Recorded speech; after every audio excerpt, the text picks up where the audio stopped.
Welcome to Meidas Touch, Legal AF. If it is Saturday, it is Legal AF Live. If it is Sunday, it is Legal AF. If it is the weekend, Ben Meiselas, joined by my co-host, Michael Popok. We are breaking down the week's legal issues at our pseudo-legal university. Disclaimer, we're not actually an educational university, but I think we are delivering the facts.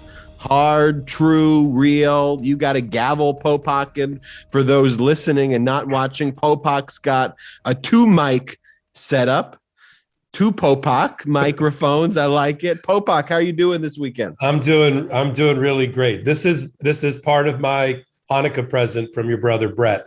I have a new recorder that we're going to use, and hopefully people will appreciate on the audio pod drop midnight tonight. And this other one is for you and I to talk. So plus I look really cool with two microphones. Popok, it's like you're giving a massive Legal AF press conference. Let's get right into this week's legal news. Oh, I should make one comment before I go into this week's legal news. So a bunch of people posting themselves wearing the Legal AF t-shirts. I saw one Legal AF listener studying. I zoomed in. I wanted to see the topic and see if it was law. It was administrative law that they were studying while wearing the Legal AF shirt, and a number of people posting it, which always brings me a ton of joy to see how engaged our audience is. When they learn these, facts, they learn about the cases, they apply the law. And look, we try to tell people and teach people about the law in ways, frankly, that when I went to law school, I wish professors kind of broke down the issues and connected it to today's current events. We always had, and I'm sure you did too, we always had a couple of professors that were really popular that were able to break it down. And I think you and I, and you probably had it at Georgetown too. I had it at Duke. And I bring with me, I stand on the shoulders of those educators when you and I approach this. I've never taught law school before, but we definitely put in as much effort into every class, every episode to bring bring it down to the essence, the molecular structure of the case that involves a political overtone to it, constitutional overtone to it, so our people walk away hopefully more educated, more interested than they were before they started the podcast. Absolutely. Chief Justice Roberts rejects an emergency request to block the TSA's air travel mask mandate. This occurred on Thursday. Roberts dismissed an emergency request. We've talked through on Legal AF the emergency request process. It's different than the granting of cert, which then has a full briefing. It's set for all argument. We've talked on Meidas Touch Legal AF. Most of the cases that we're hearing about now, and we'll talk about, later, for example, the Dobbs, Mississippi case, for example, where there was the oral argument. That case was a case that was heard through cert, not through an emergency appeal. But then, what we're going to talk about as well, is, the SB8 case, which originally there was an emergency appeal, and then there was a more expedited full briefing on the SB8 law and the federal government's lawsuit against Texas. And we're going to talk about the status of that at the end of the podcast, because there was a ruling here. But Mike Skelly, he's a Florida resident. What he was alleging that his 4-year-old son, who was autistic, and he himself, Michael Skelly, said he's someone who just can't tolerate wearing masks. It gives him emotional distress when he wears masks. And he was saying, basically, I think he was stuck in Florida and he couldn't make it to Washington, D.C. or North Carolina, where he was going to meet with families. Unclear why he can't drive or take any form of other transportation, and thinks that the airlines is the only form of transportation. But he filed, this brief that was filed, with look, it's groups that have an anti-Biden agenda. It was a 90-page brief that they filed. These are the same groups that are working with GQP, Republican attorney generals across the country to try to overturn the vax mandates. And as we talked about on the past podcast, the GQP has been successful when it comes to the vaccine mandates and the testing mandates.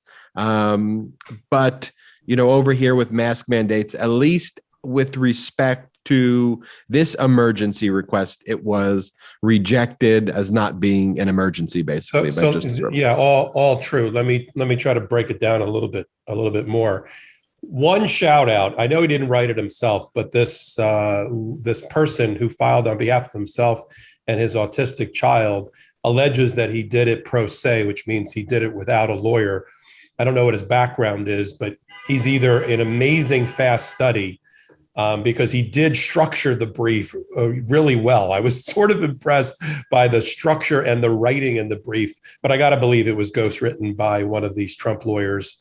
It's a pro se appeal, which started the 11th Circuit, which covers Florida, got transferred by the 11th Circuit itself to the DC Circuit.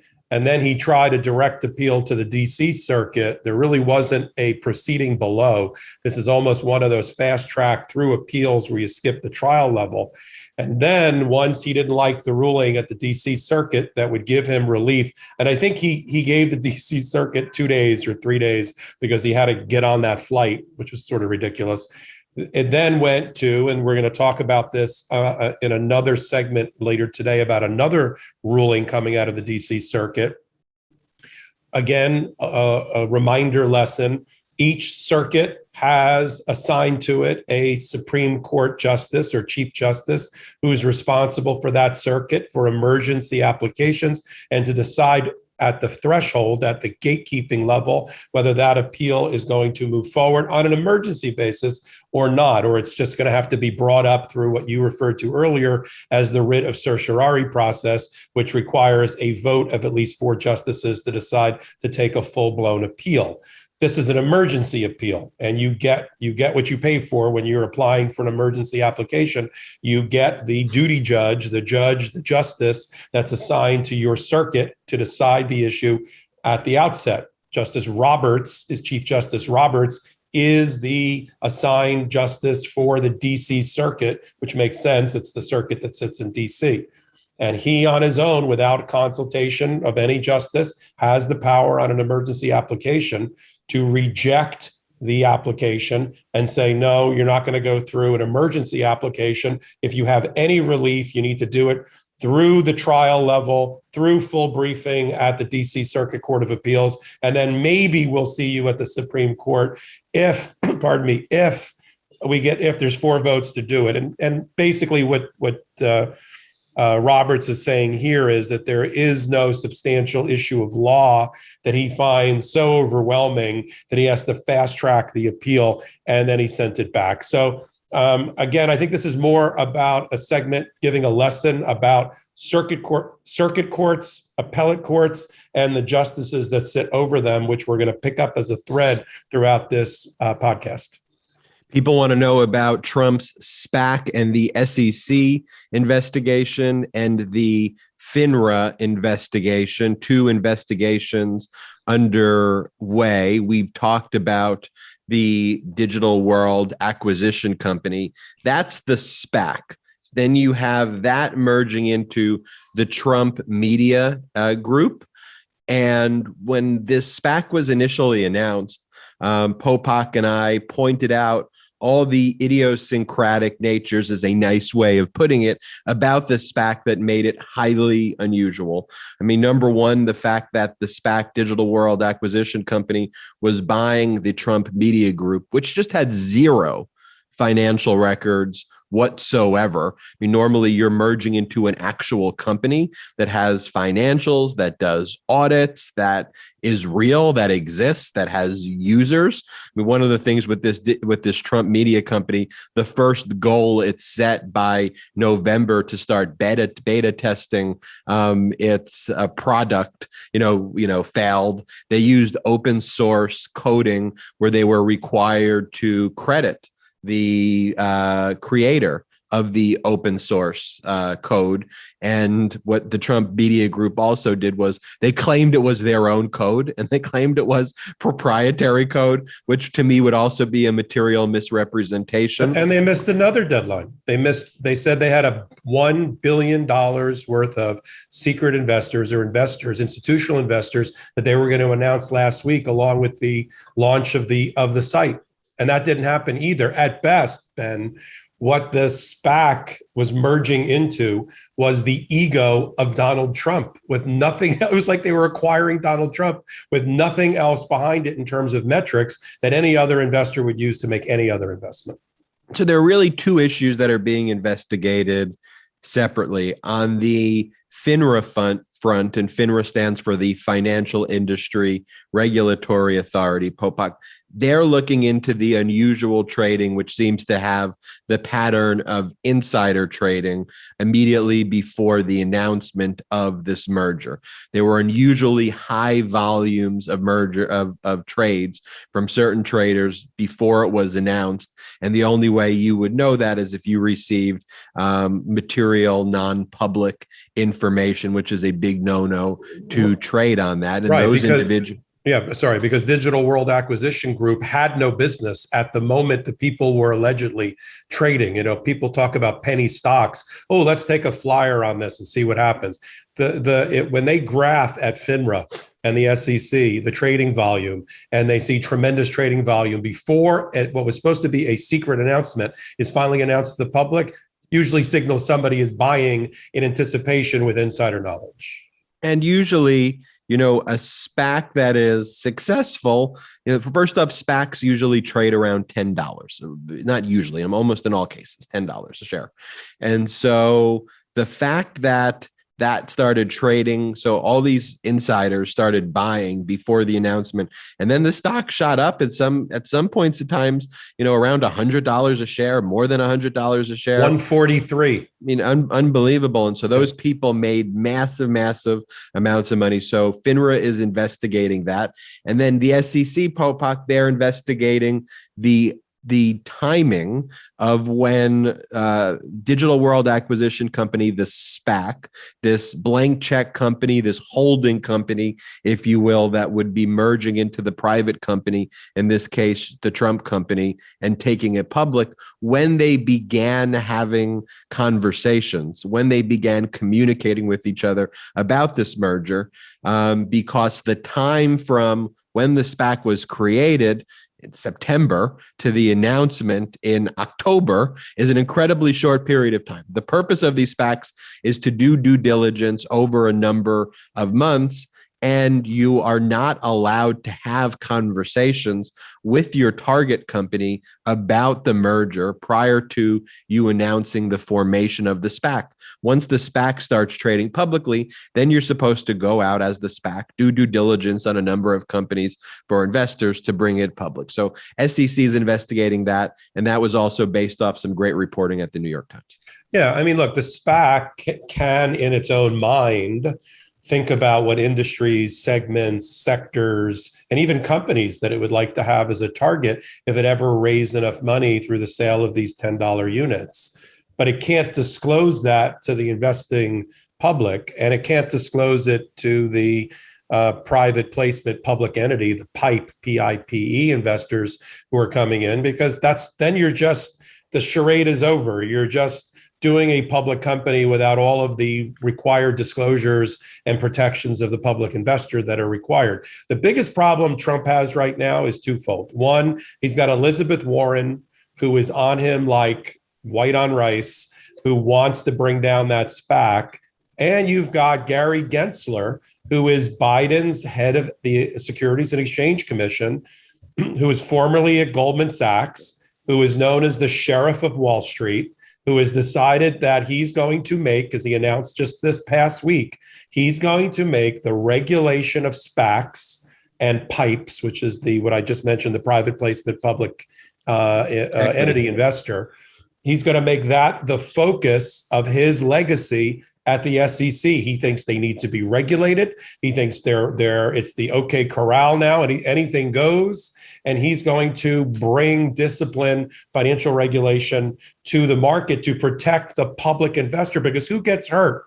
The investor that you talked about that invests in the SPAC and probably does it with insider knowledge and gobbles up all these $10 units, knowing, which the public doesn't know, that they're going to try to buy this Trump entity, and then waits for the stock to shoot from $10 to $143, then sells out, and now the stock is trading at 64.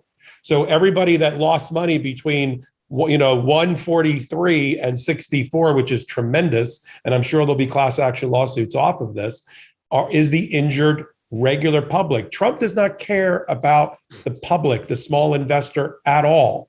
And I think that's been obvious when you outlined all the things that have gone terribly wrong with the Trump media and technology group. They don't have a working website. They don't have a social media platform that's been announced. They have not acquired $1 billion of investment, which they said they would by last week. This is just the Trump steaks, Trump shirts, Trump whatever, all those other failed business ventures that Trump has littered the highway with on his way to his own family's fortune, period.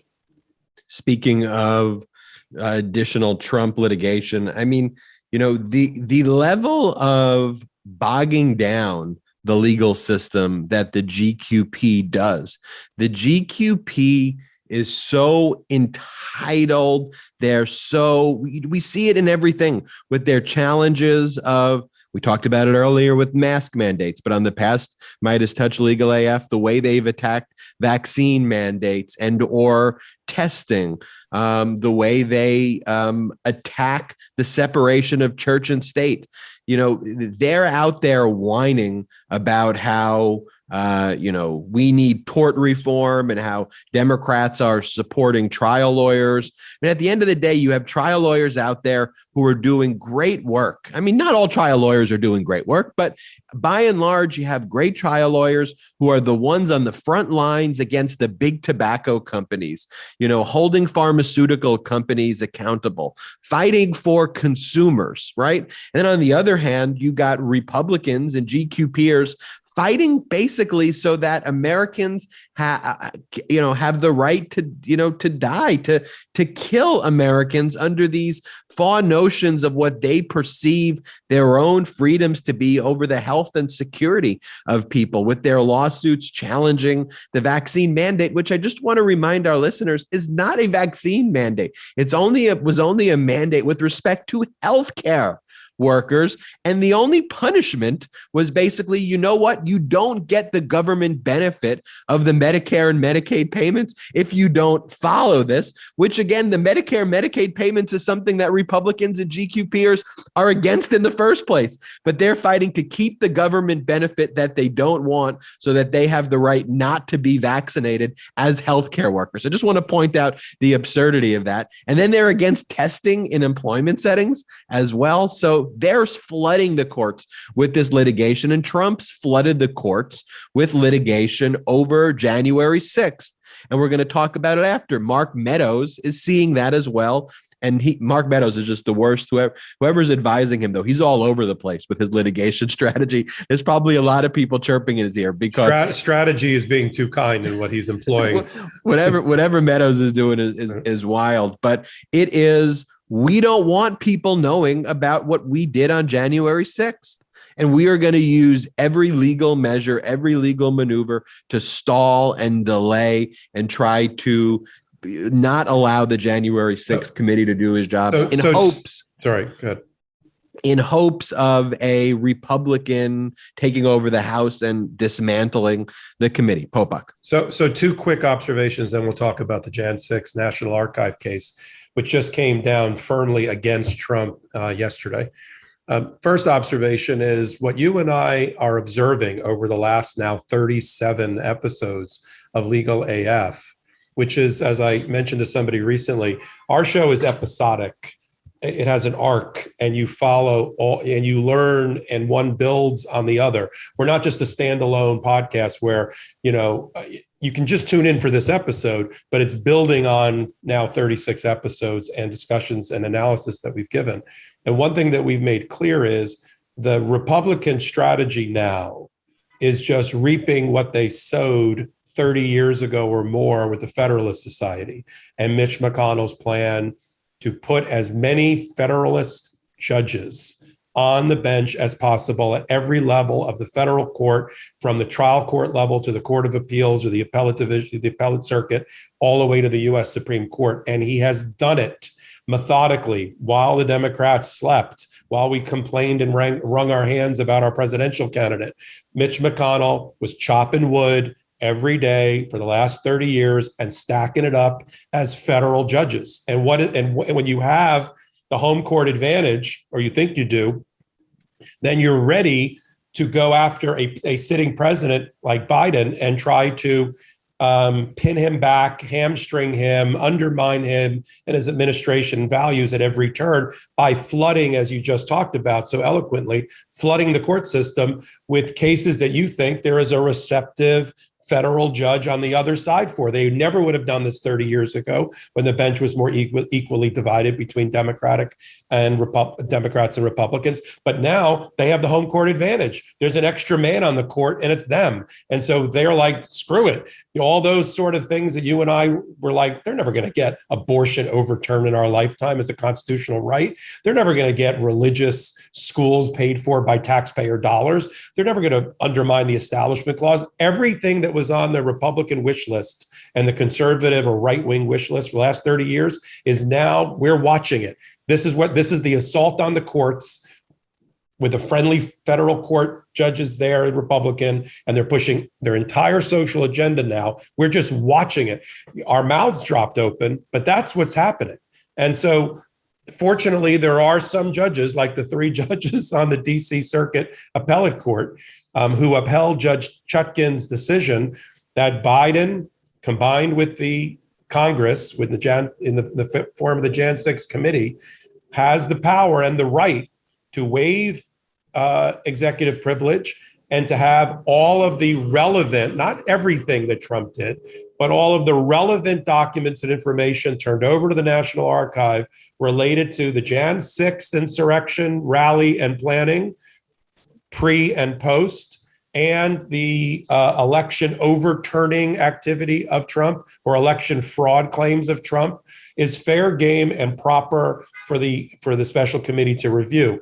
So you have Chutkan at the trial level who said, you have not made your case under the Presidential Powers Act or the Presidential Records Act, Mr. Trump, at all. I don't see an affidavit from you. You haven't told me which documents are or are not and why they aren't.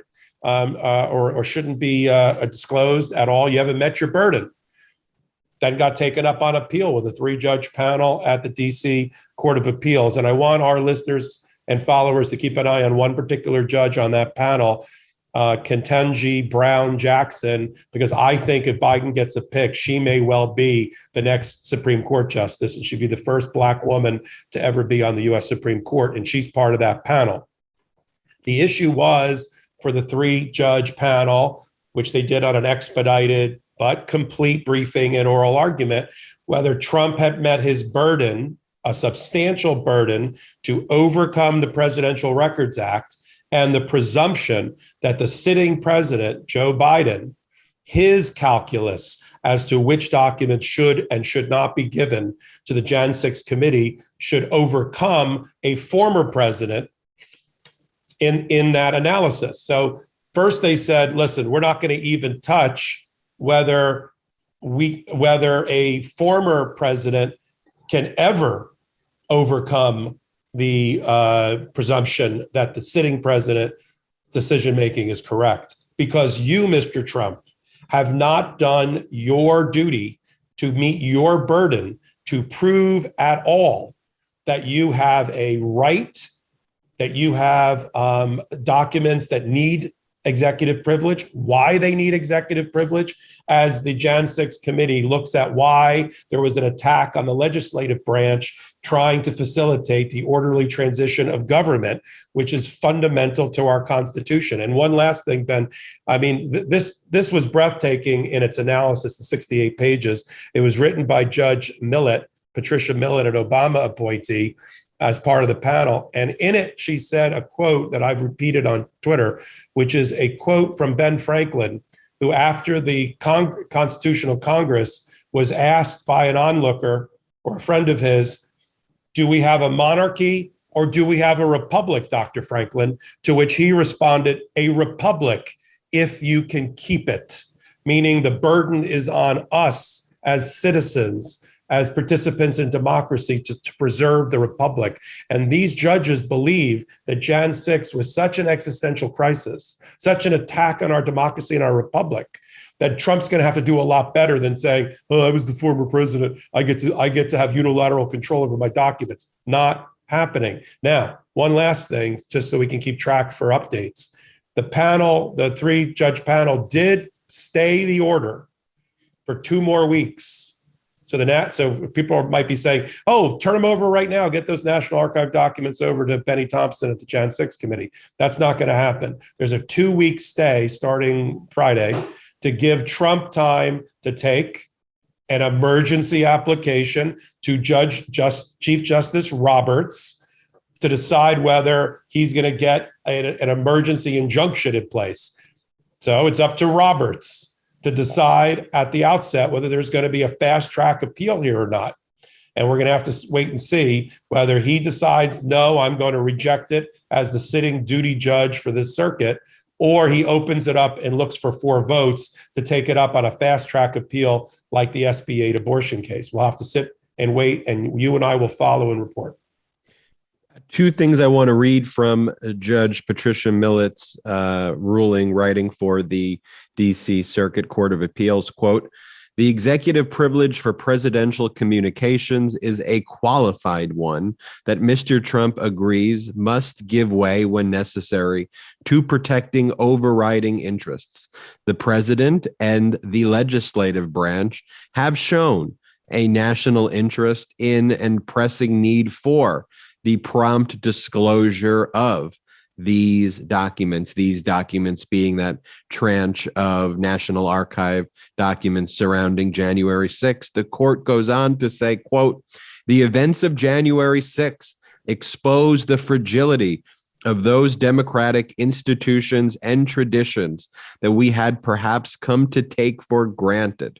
In response, the President of the United States, referring to Biden, and Congress have each made the judgment that access to this subset of presidential communication records is necessary to address a matter of great constitutional moment for the republic. And she's saying this for a number of reasons. You know, one, as a historical marker, she knows this opinion is going to be read as part of the historical library of our democracy, and that this decision is an important one for the protection of our democracy, and that's what's at stake. She's also writing it knowing that there is going to be this 14-day hold on the ruling and that it is going to be reviewed by the Supreme Court. And she's also saying, you overturn this. One of the things you're doing is you are not rising to the occasion in this great constitutional moment for the republic, and you may be responsible for the destruction of our republic, Supreme Court. And it's a challenge to them to do the right thing as well. And I want to put it in perspective before we leave it. If we were talking about John Adams agreeing to turn over the papers of George Washington, or Jefferson agreeing to turn over the papers of Adams to get to the bottom of an insurrection that had attacked the Capitol, those statesmen would have stood aside, I believe, and allowed those papers to be easily transferred over to whatever congressional committee was empowered at that time. But because it's Trump against Biden, who he thinks is the Antichrist, You have, and even Judge Millett mentioned it in her ruling.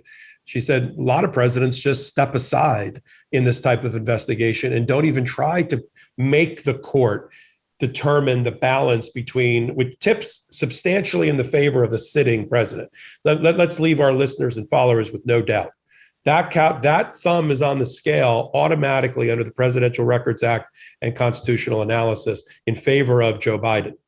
And Trump would have to have overcome all of that.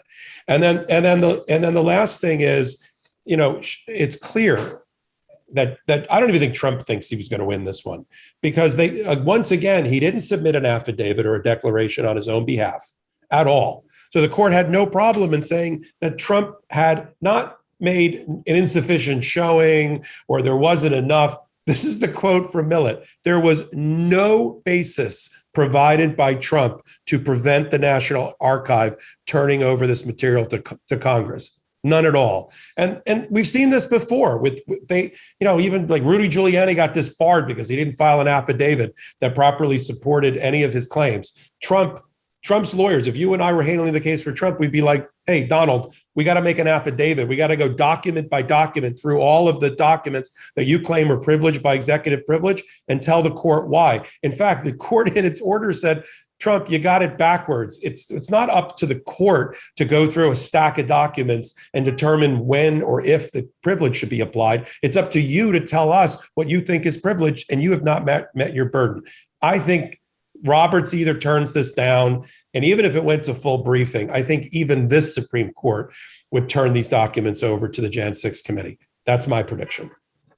Popok, we will keep our legal AFers updated on the status of that. I want to turn to oral argument in the case of Carson versus Macon, which appears to be another victory for really abolishing any separation between church and state, between taking away what the Establishment Clause says and what it stands for. The case in Carson versus Macon, where oral argument is basically whether the state of Maine is required to subsidize religious education. So what the state of Maine was allowing with this voucher program to subsidize a subset of like 5,000 students, Maine was like, we're okay, actually, if you go to a school that has a religious affiliation, that's fine. Where we're concerned about and what we won't fund is if that school specifically teaches, though, religious indoctrination. If that school specifically gets into teaching things like, and in some cases, extreme religious radicalism was really what they were concerned about. They weren't really concerned about love thy neighbor. They were concerned about certain radical, evangelical religious schools that were teaching people that homosexuals were the devil. That's what they were concerned about, the government funding things like that.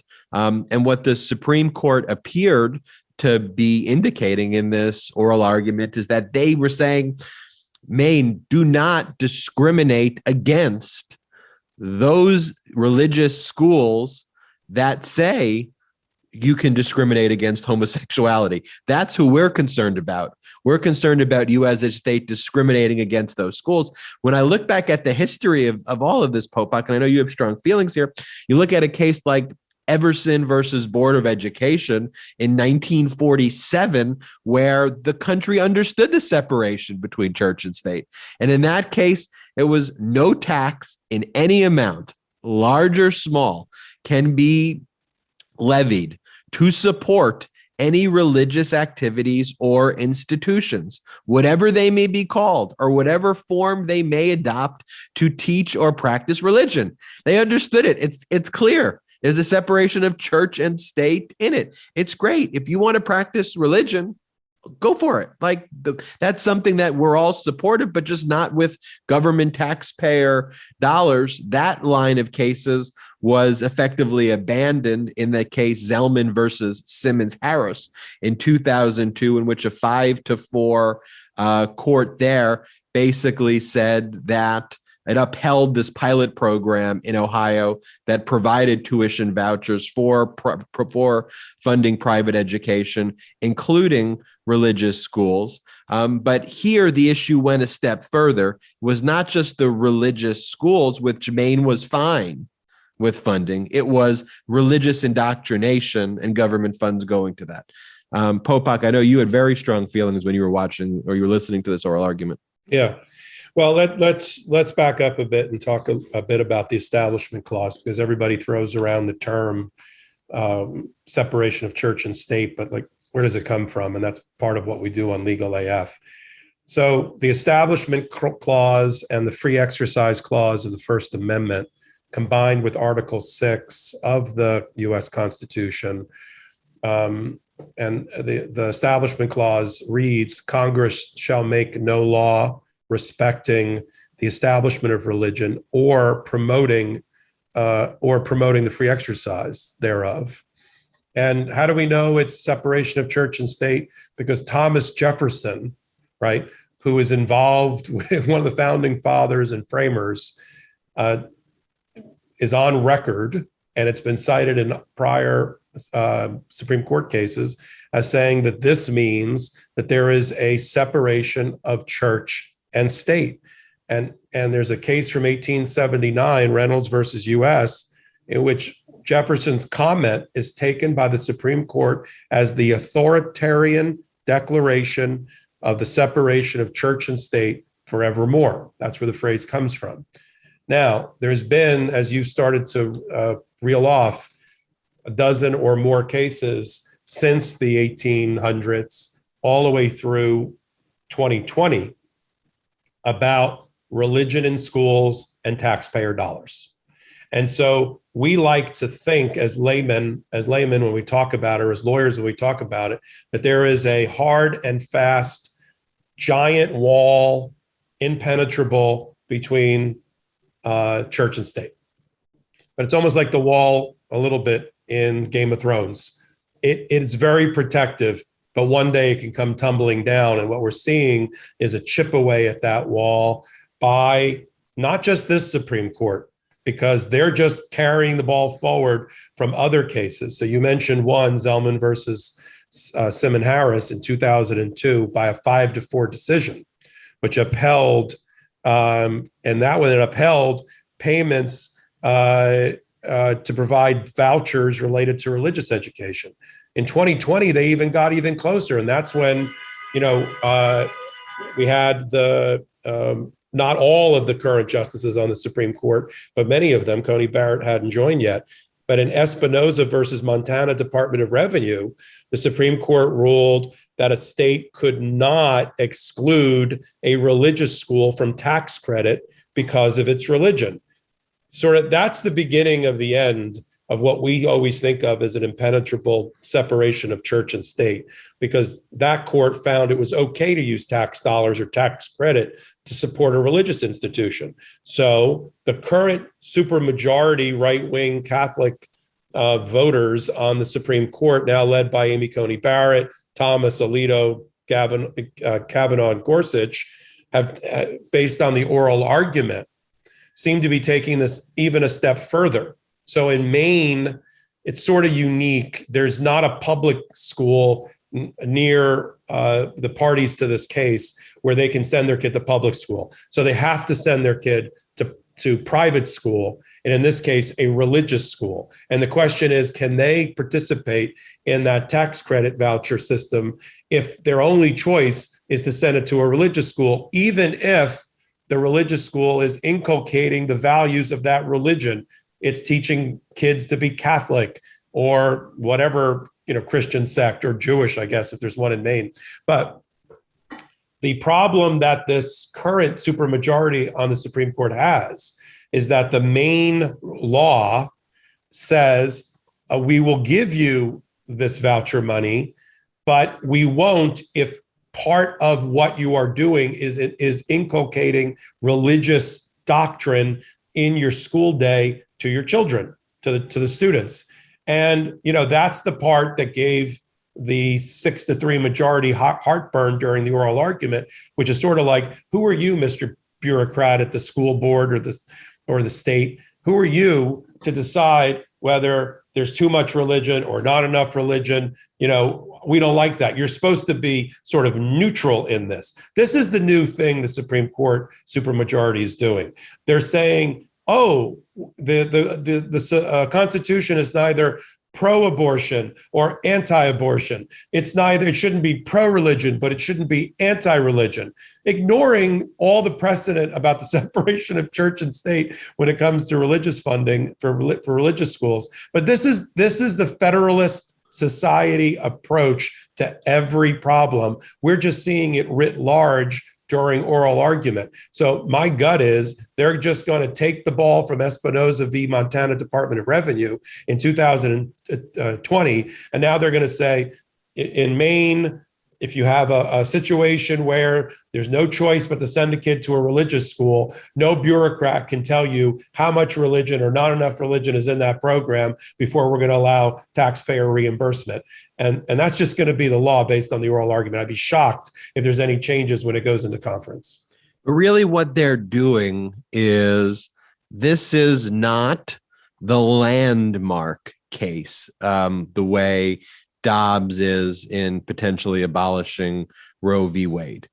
This is kind of the setup, right? This is we are going to start kind of fundamentally creating these obligations of states that offer voucher programs to make sure that they're funding private educations outside of public schools in religious institutions, and making religious institutions beneficiaries, tax exempt religious institutions, beneficiaries of tax dollars. Whereas in Maine, the issue was a little bit narrow and unusual, given it was this small subset of people who couldn't be educated anywhere else other than a religious school. But the broader, more fundamental movement, where I think you see in 2022, 2023, 2024, especially as long as the 6-3 remains, no pun intended on saying Maine, but as it remains, is this push towards tax dollars funding private religious education, and making private religious schools basically as big of beneficiaries, in some cases bigger than public schools. Yeah, that's where I think this heads. I agree with you. And the test they're going to use, but they're going to use it, they're going to distort it and corrupt it and use it to their benefit, is a test that's known as the Lemon test, which came out of a case whose one of the parties was Lemon. I don't want people to think it's something else, but it is referred to as the Lemon test. And the way they analyze any law under the Establishment Clause is 3 prongs. 1, they look to see whether the law was adopted for a neutral or non-religious purpose. 2, they look to see whether the effect of the law neither inhibits nor advances religion. So they're going to say, in this case, does the reimbursement advance religion? Or is it just, as they're going to say, sending a kid to school where there's no public school nearby? And lastly, does the law represent an excessive entanglement of government in religion? And you know what they're going to say? They're going to say, it's not an excessive entanglement. These schools will operate with or without this tuition remission program or voucher program. And we don't see the fact that their curriculum includes teaching about Catholicism, or teaching that transgender people are bad, or homosexuals are against the Bible or God's will. We don't think that's an excessive entanglement, because those schools are going to exist with or without this taxpayer dollar. You see where this is coming. But that is the Lemon test that they're going to bake into their ruling off this oral argument. No doubt about that. Tell us about our sponsor, Aura Frames, which is, Popok, your favorite holiday gift. That Aura Frames is like the perfect Popokian gift. Popok loves, and for those watching, it's digital photography that you can display through a frame in your living room or wherever you want to post photos, but it's done so immaculately.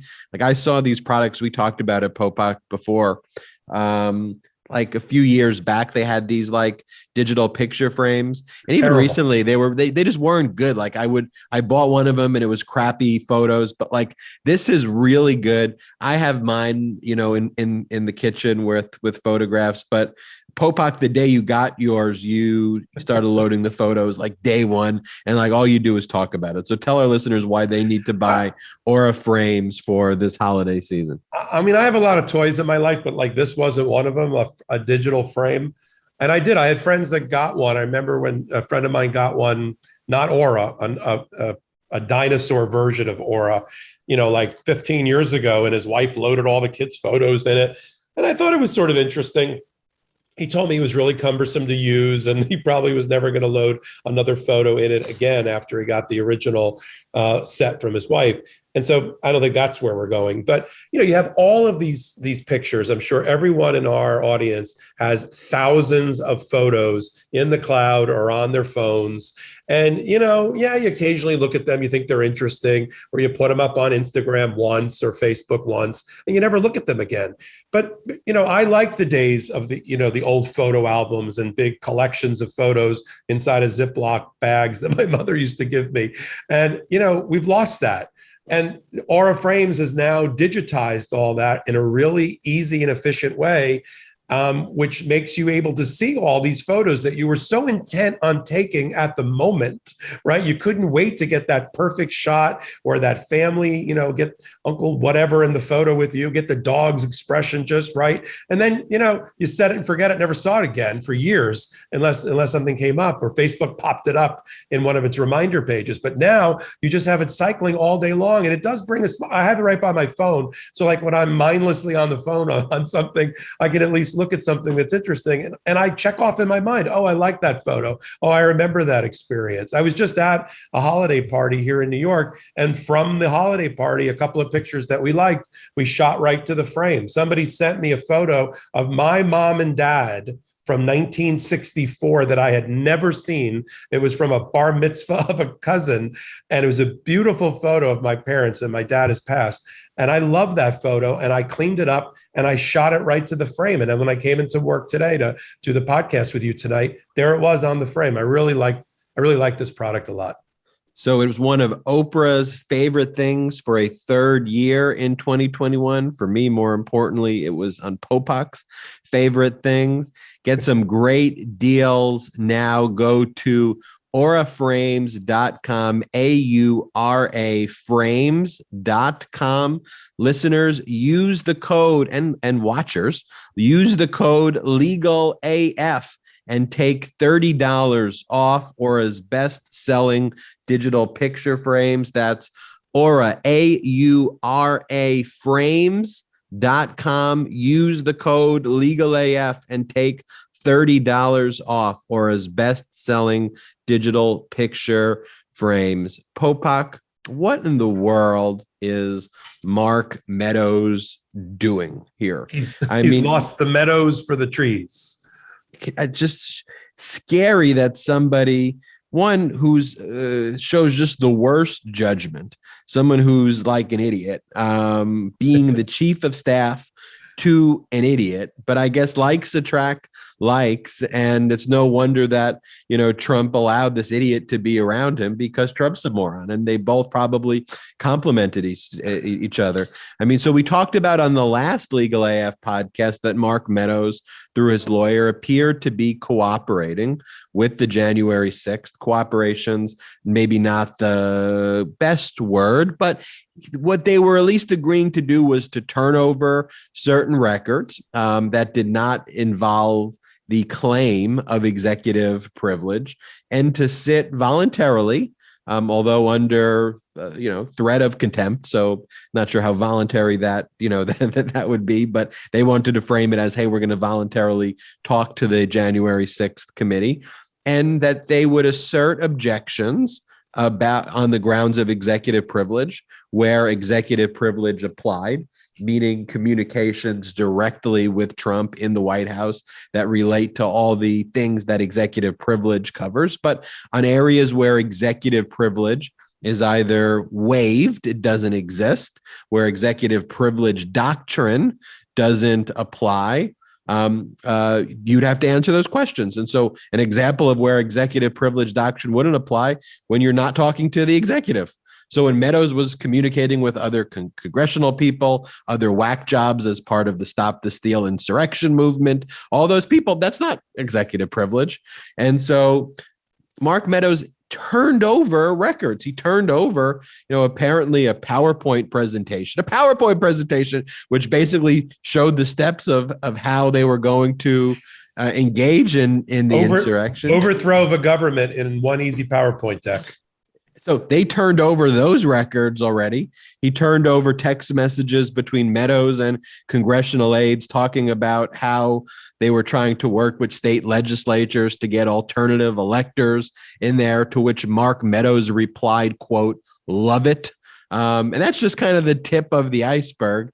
But he's now filed a lawsuit against the January 6th committee, Nancy Pelosi, basically seeking an injunction so that he doesn't have to testify on the grounds of executive privilege. Meanwhile, Benny Thompson, Liz Cheney, the January 6th committee's moving forward, with their recommendation for contempt. That vote will then go in front of the full House. But just what's he doing? I think we say at the outset that this lawsuit, are there any grounds for this lawsuit, Popok? Is this going to get dismissed? He just wants to delay? What's going on? Yeah, Meadows has demonstrated that he is a sock puppet for Donald Trump, whose hand is firmly up Meadows' colon. How do I know that? Because he's acting so irrationally in his interactions through his attorney with the Jan 6 committee, and is basically in certain ways, he's waived the privilege by producing 2,000 pages of documents, including the aforementioned PowerPoint, which lays out the stop the steal, how do we stop certification issues. And he wrote a book. And he wrote a book. So he's done a lot of things that could be claimed to be waiver of the very privilege that he's trying to assert in the lawsuit.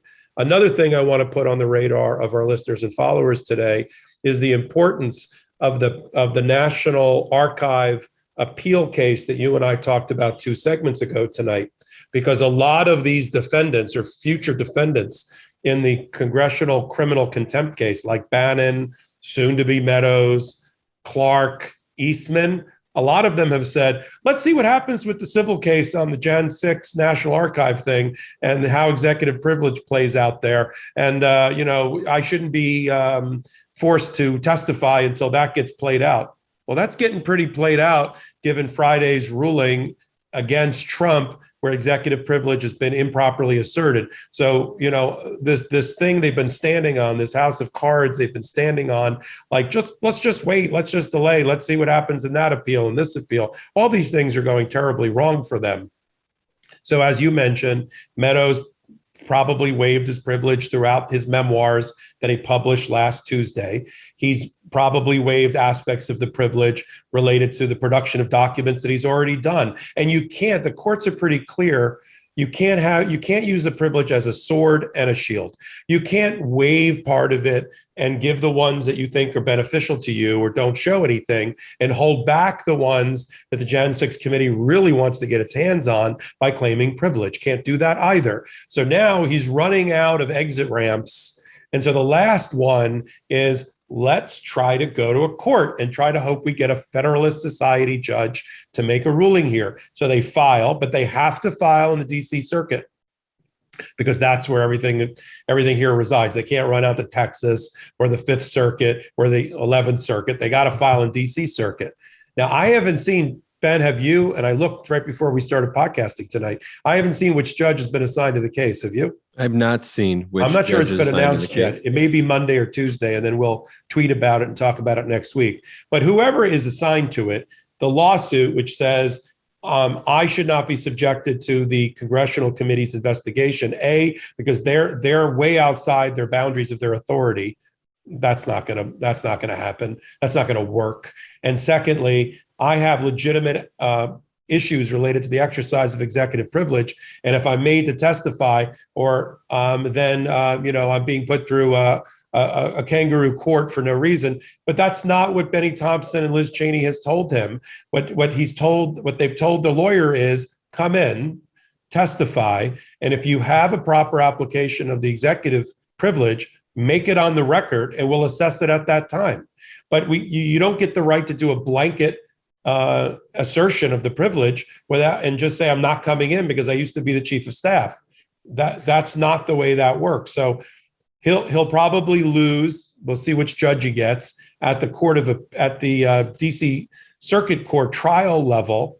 And then it'll be just exactly what we've already mapped out with all the other cases. It'll be some sort of appeal to the appellate circuit of the DC court. And then if he doesn't like that ruling, another emergency application of Chief Justice Roberts. So we know it. We've seen this movie before. But again, it's the time interval that you're talking about that's so important, because this will push out all of these issues potentially well beyond the midterm elections, because Bannon's trial is now going to be in July.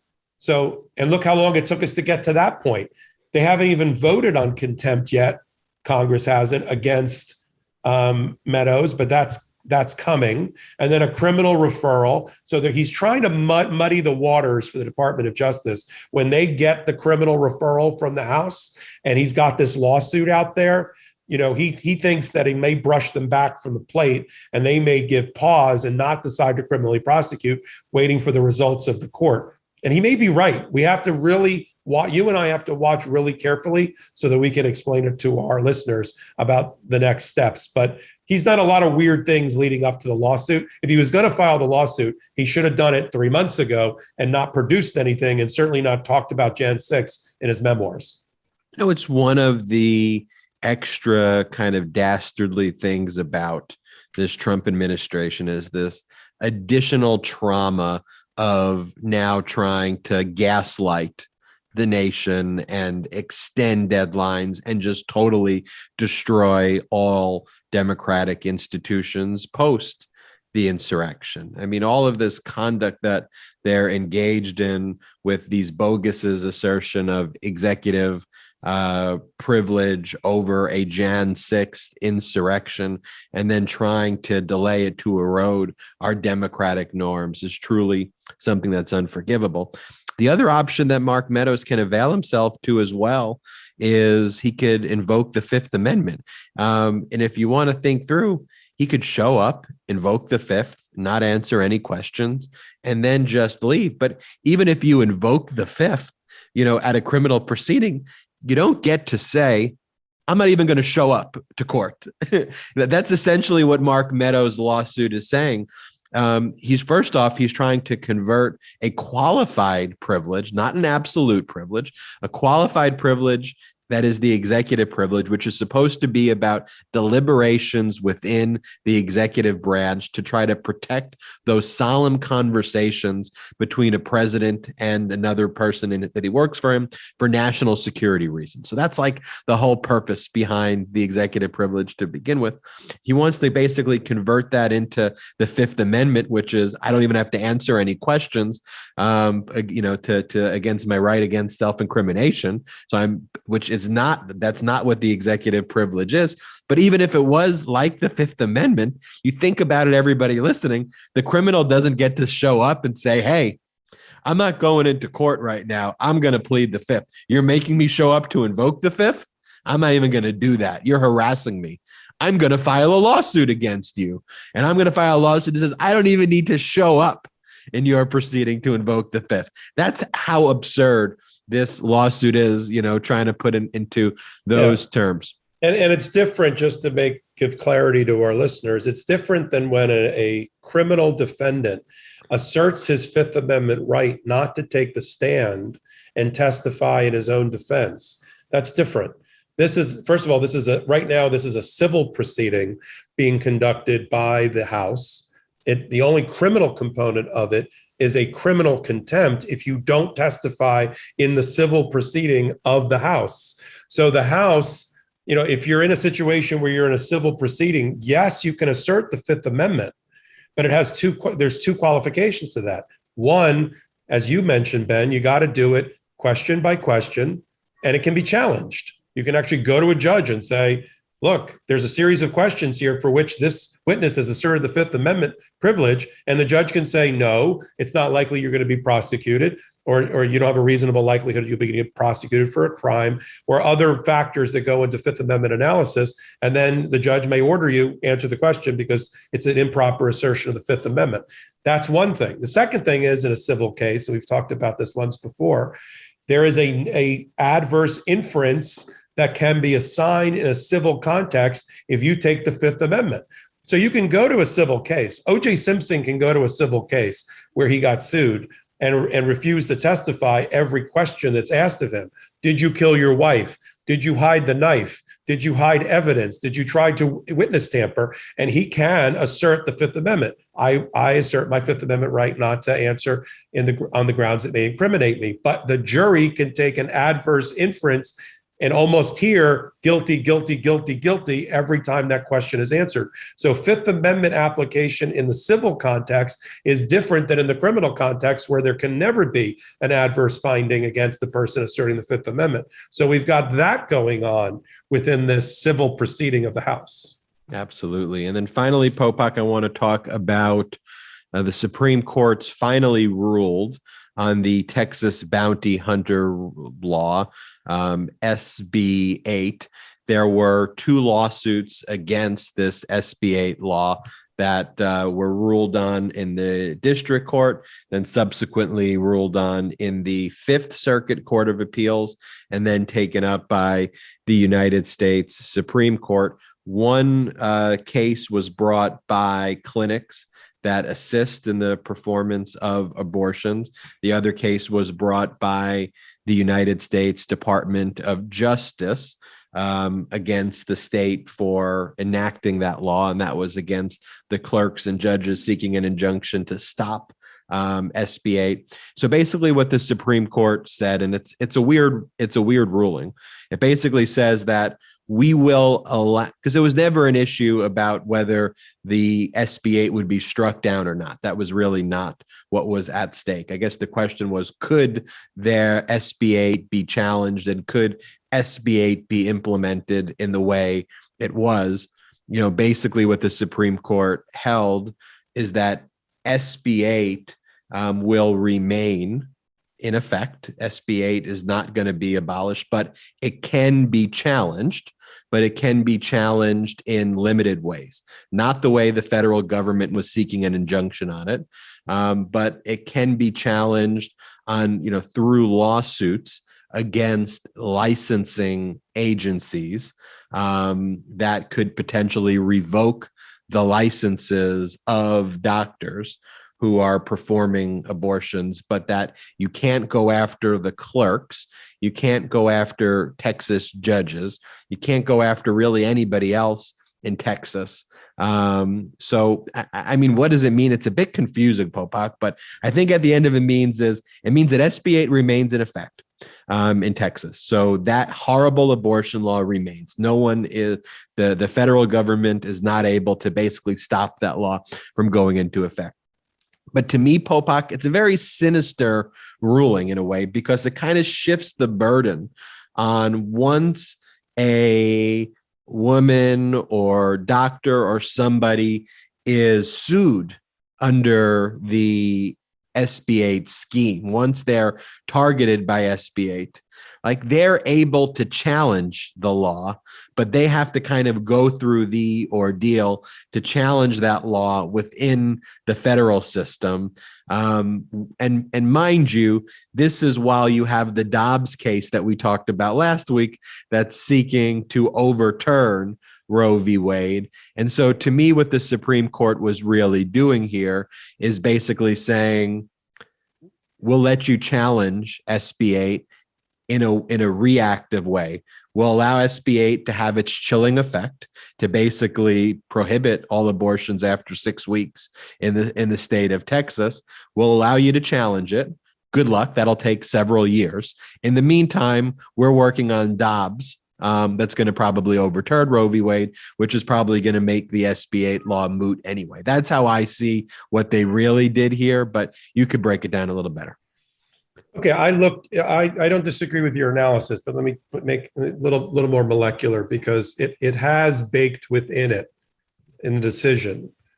You have Roberts, Chief Justice Roberts versus Gorsuch.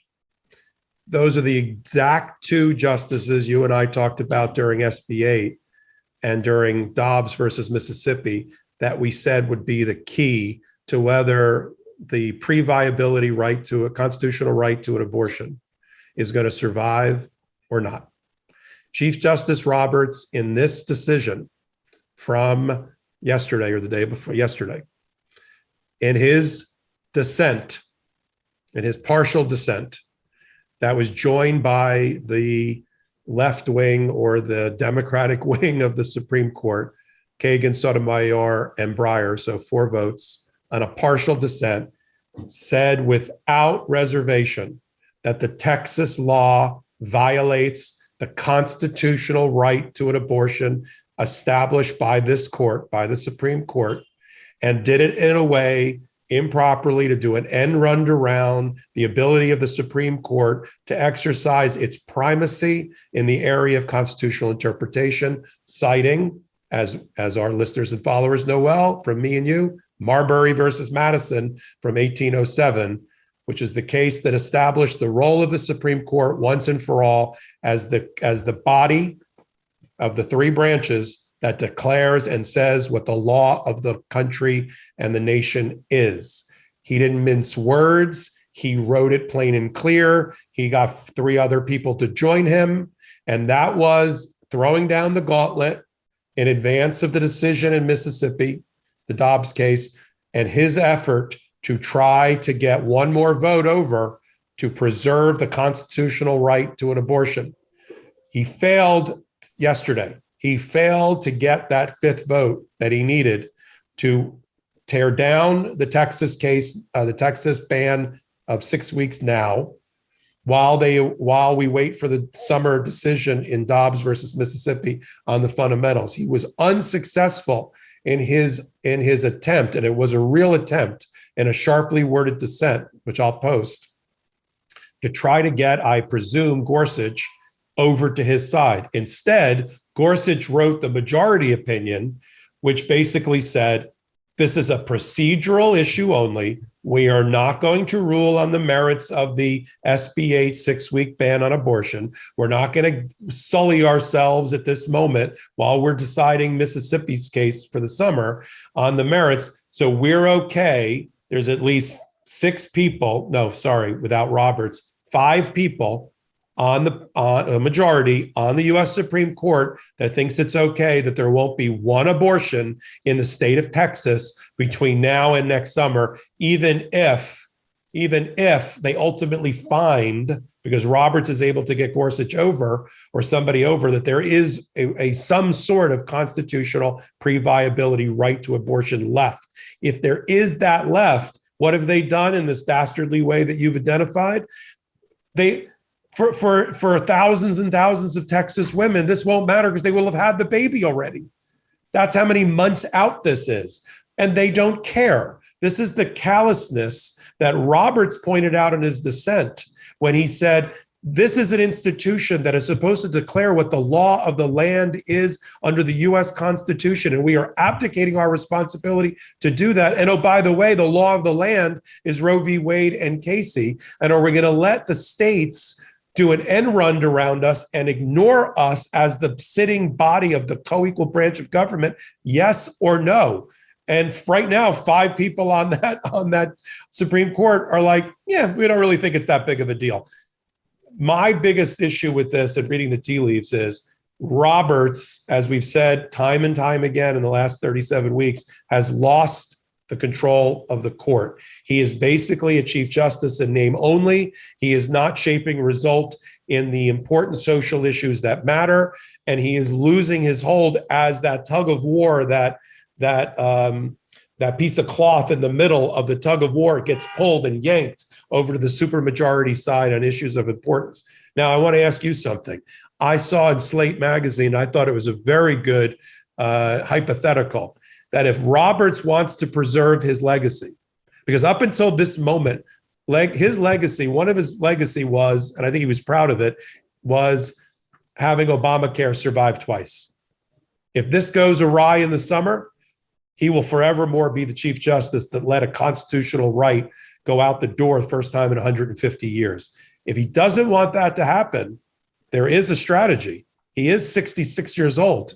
He could resign right now and let Biden appoint the new Chief Justice and swing it back in terms of the amount of people on that panel that are in his favor. Does Roberts do that? What do you think? Absolutely not. Roberts is not going to. Well, that was easy. He's absolutely not going to do it. He's been on the bench since he was appointed by George W. Bush. It's a big deal to be the Chief Justice. His view of the institution, is going to be that through over time, he could be able to fix it, that it could be a dark moment in the history of the court, but that, we'll see what happens with, future elections and what the composition of the court ultimately will be. And, I think that he'll have a very strong dissent to preserve his view and where he stands when I think there will be a ruling overturning Roe v. Wade. And then I think there are going to be people who take to the streets. I think there are going to be people who are going to mass protest when that happens, in June or July or when that order hits. And, history is not going to be kind to this 30-year plan by the GQP and the Federalist Society to attack women, to attack childbearing persons, to attack the separation of church and state, to attack our democratic norms. It's incredibly sinister, and people don't realize it, but when that ruling hits, people are going to wake up, and people are starting to wake up. And I'm happy to be able to do this podcast with you, Popok, every weekend to help people wake up, learn the law, be empowered, and to teach others about these legal cases that we're talking about. Want to wish everybody a great weekend. I'm Ben Meiselas. Always a pleasure being joined by Michael Popok. If it's Saturday, it is LegalAF Live. If it's Sunday, it is LegalAF. Thank you from the bottom of our hearts in making LegalAF one of the top legal podcasts in the country. Shout out to the Meidas Mighty.